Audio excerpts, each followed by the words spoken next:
भंडारा गोंदिया जिला वासियों के लिए खुश खबर है। अब आपका मनपसंद channel BS crime India news अब आपके केबल नेटवर्क पर, जी हां, अपने केबल नेटवर्क के एशियन चैनल नंबर 50 पर उपलब्ध है। BS क्राइम इंडिया न्यूज पर खेल, राजनीतिक, क्राइम, साहित्य व अन्य खबरें प्रकाशित की जाती है। हमारे साथ जुड़ने के लिए तथा हमारे चैनल में खबरें, विज्ञापन आदि के लिए संपर्क करें 8669151757 पर। धरू दे, थांब रे, धरू दे, बस थांबो, बस बंद कर।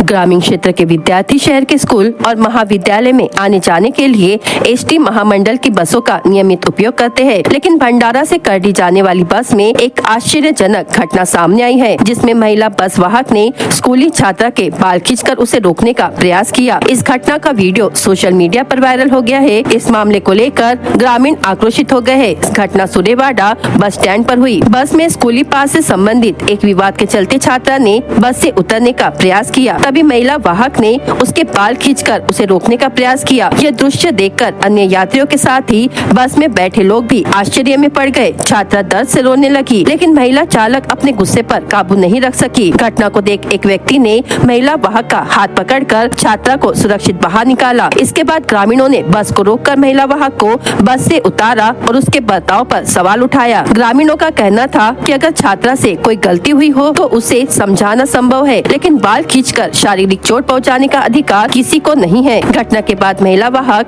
और ग्रामीण छात्राओं के माता पिता के साथ कादा पुलिस स्टेशन पहुंचे। हेड कांस्टेबल सुभाष राठौड़ के अनुसार महिला चालक गुस्से में थी और उन्होंने छात्रा के बाल खींचे क्योंकि वह टिकट मशीन को खींचने का प्रयास कर रही थी। पुलिस ने दोनों पक्षों से बयान लिया और समझाइशी दी, जिसके बाद माता पिता वापस लौट गए।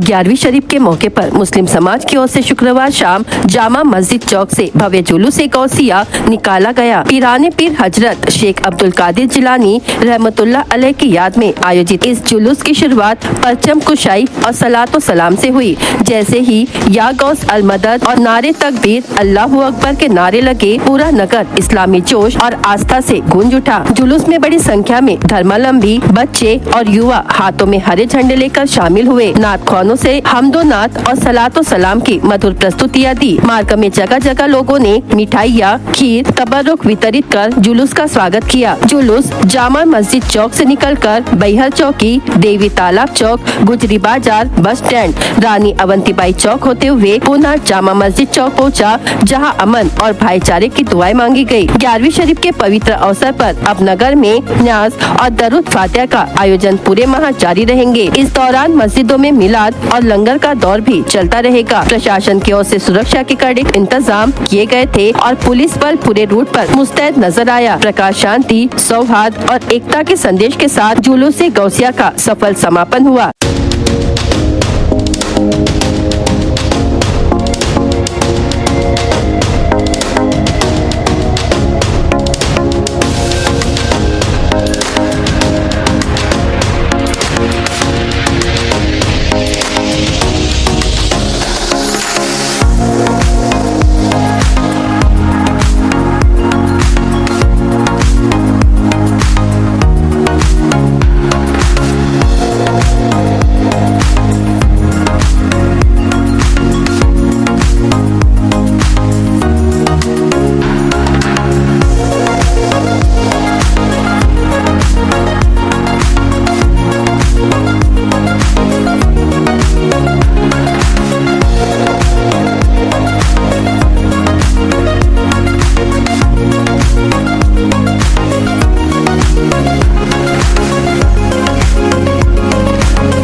भंडारा तालुका के कोरंबी देवी माता पिंगलेश्वरी मंदिर परिसर में विजयदशमी का पर्व अत्यंत श्रद्धा और उत्साह के साथ मनाया गया। पारंपरिक धार्मिक विधियों के साथ निकाली गई भव्य शोभा यात्रा में भगवान श्री राम, सीता माता और लक्ष्मण सहित आकर्षक झांकियां सजाई गईं। शोभा यात्रा के बाद हुए कार्यक्रम में स्त्री शक्ति के शौर्य का शानदार प्रदर्शन हुआ, जिसमें शिवकालीन दांड पट्टा और शस्त्र विद्या के पराक्रम का जीवंत प्रदर्शन देख उपस्थित जनसमूह ने उत्साहपूर्वक तालियां बजाईं। कार्यक्रम में प्रमुख अतिथि के रूप में भंडारा जिला कांग्रेस कमेटी के रोजगार व स्वरोजगार विभाग के जिलाध्यक्ष जनसेवक पवन मस्के उपस्थित रहे। अपने उद्बोधन में उन्होंने विजयदशमी के आध्यात्मिक संदेश पर प्रकाश डालते हुए कहा कि यह पर्व सत्य के असत्य पर और धर्म के अधर्म पर विजय का प्रतीक है। श्री रामचंद्र जी केवल देवता नहीं बल्कि आदर्श पुरुषोत्तम हैं, जिनके जीवन से निष्ठा, कर्तव्य और न्यायप्रियता की प्रेरणा मिलती है। उन्होंने कहा कि आज की महिलाएं भी दुर्गा माता के पराक्रम की प्रतीक है। उन्हें समाज के हर क्षेत्र में सशक्त बनाना ही सच्चा धर्म है। रावण दहन के साथ कार्यक्रम का समापन हुआ। इस अवसर पर पंचायत समिति की पूर्व सभापति रत्नमाला चेटुले, जिला परिषद सदस्य यशवंत सोनकुसरे, तंटा मुक्ति समिति अध्यक्ष जगदीश सार्वे, उप सरपंच श्रद्धा लुटे समेत बड़ी संख्या में ग्रामस्थ उपस्थित रहे। पूरे आयोजन में धार्मिक उत्साह और सामाजिक एकता का अद्भुत संगम देखने मिला। शासन की अनुकंपा नियुक्ति योजना के तहत दिवंगत शासकीय कर्मचारियों के परिवारों को आर्थिक स्थिरता प्रदान करने और उनके योग्य वारसियों को सरकारी सेवा में शामिल करने की प्रक्रिया पूरी की गई। इस क्रम में भंडारा जिले के 165 अनुकंपा धारकों को जिला परिषद में सीधे सेवा में नियुक्त किया गया और उन्हें नियुक्ति पत्र वितरण किया गया। कार्यक्रम पुलिस मुख्यालय के बहुउद्देशीय सभागृह में आयोजित किया गया। इस अवसर पर आमदार नरेंद्र भोंडेकर, जिलाधिकारी सावन कुमार, पुलिस अधीक्षक नुरुल हसन, मुख्य कार्यकारी अधिकारी मिलिंद कुमार सालवे, उप जिलाधिकारी राजेंद्र कुमार जाधव तथा अन्य वरिष्ठ अधिकारी उपस्थित थे। जिलाधिकारी सावन कुमार ने कहा कि अनुकंपा नियुक्ति केवल नौकरी नहीं बल्कि जनसेवा की जिम्मेदारी है। उन्होंने नियुक्त कर्मचारियों से प्रामाणिकता, निष्ठा और कर्तव्य भाव के साथ कार्य करने का आग्रह किया। आमदार नरेंद्र बोंडेकर ने कहा कि अनुकंपा नियुक्ति से दिवंगत कर्मियों के परिवारों को नई दिशा और आर्थिक मदद मिलती है। उन्होंने कहा कि नवनियुक्त कर्मियों को समाज सेवा में सक्रिय रहना चाहिए और शासन की कल्याणकारी योजनाओं के कार्यान्वयन में सहयोग देना चाहिए। कार्यक्रम के दौरान मुख्यमंत्री देवेंद्र फडणवीस का ऑनलाइन संबोधन भी दिखाया गया। नियुक्तियों के बाद उम्मीदवारों के चेहरे पर प्रसन्नता और संतोष का माहौल देखा गया और यह योजना दिवंगत कर्मचारियों के परिवारों के लिए राहत और स्थिर भविष्य की गारंटी बनकर सामने आई। नाबालिग लड़की से दुष्कर्म करने वाले आरोपी को जिला और सत्र न्यायालय ने 5 वर्ष सश्रम कारावास तथा 25,000 रुपए जुर्माने की सजा सुनाई। मामला लाखनी पुलिस थाने के अंतर्गत 15 अप्रैल 2022 को घटित हुआ था। आरोपी का नाम सेलोटी ग्राम निवासी दीपक कुसुबा हलमारे, उम्र 30 वर्ष बताया जा रहा है। दीपक हलमारे ने 9 वर्ष की बच्ची को जबरन प्रसाधन कक्ष में ले जाकर उसके साथ दुष्कर्म किया था। इस प्रकरण में लाखनी पुलिस थाने की महिला पुलिस उप निरीक्षक गौरी उइके ने मौके पर पहुंचकर जांच शुरू की। आरोपी के खिलाफ मामला दर्ज कर सबूत जमा किए गए। न्यायालय में आरोप पत्र दर्ज किया गया। इस प्रकरण में जिला और सत्र न्यायालय के न्यायाधीश भारती काले ने आरोपी को अलग अलग धाराओं के अंतर्गत 5 वर्ष सश्रम कारावास की सजा सुनाई। इस प्रकरण में जिला पुलिस अधीक्षक नुरुल हसन, अपर पुलिस अधीक्षक नीलेश मोरे, उप विभागीय पुलिस अधिकारी मनोज सीडाम तथा सहायक पुलिस निरीक्षक विनोद गिरी के मार्गदर्शन में पुलिस नायक प्रमोद कमाने ने पैरवी अधिकारी का काम संभाला।